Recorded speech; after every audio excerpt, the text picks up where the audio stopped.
biggest weakness in this entire market is change, which is also the biggest opportunity. You never know what the next day holds. You never know what that next news is, what parliament or regulatory body is going to take a step back or take a step in a different direction. I think the retail channel is probably the biggest one. Back in last summer, everyone believed in Ontario we were moving into privatized retail, public retail, then moved into privatized, and went back to public. And the going back and forth meant that some investment decisions we were making were set obsolete right after that. So we consistently had to pivot our way through. Luckily, at the end of the day, everything is pointing the same direction, which is upwards. It's just a matter of making sure our portfolio companies can adjust and pivot to those rules. There's a lot of investors with a lot of capital looking at opportunities in the US. This has driven up some of the valuations that we've seen in private businesses.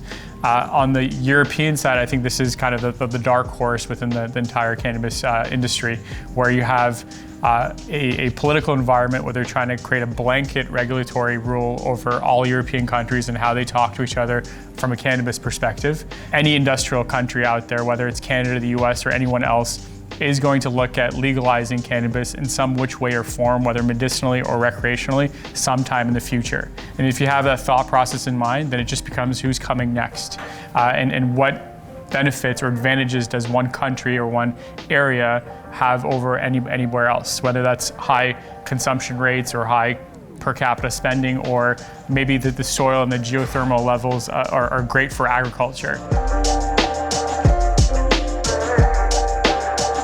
Over the last year, we've really developed strategies and ways to get our portfolio companies to be on top of those changes and be able to pivot. So our thesis is that vertical integration doesn't work. So doing everything within one company just doesn't work unless you have billions of dollars of cash like some companies do. What we're trying to do is find ways to get companies very good at doing one thing or a number of things, working with other companies to create an ecosystem effect.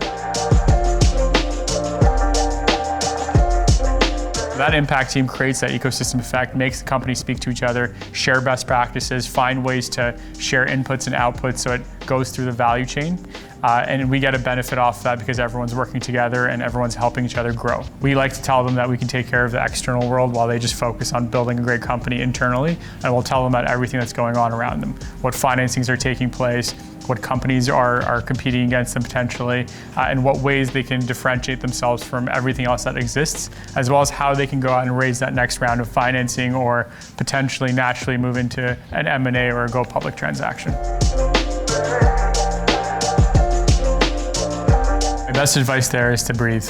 A lot of times when something hits the fan and entrepreneurs get scared, take a second, breathe. It's all, you can figure it out. So just go back to first principles and break down the problem to the solution and reverse engineer the solution back to the problem and say, what are the different steps we need to take? Who's the best suited for this? Don't take it all up on yourself. You have a team around you, work with your team and getting to each milestone and getting to that end goal of fixing that problem or pivoting to something different.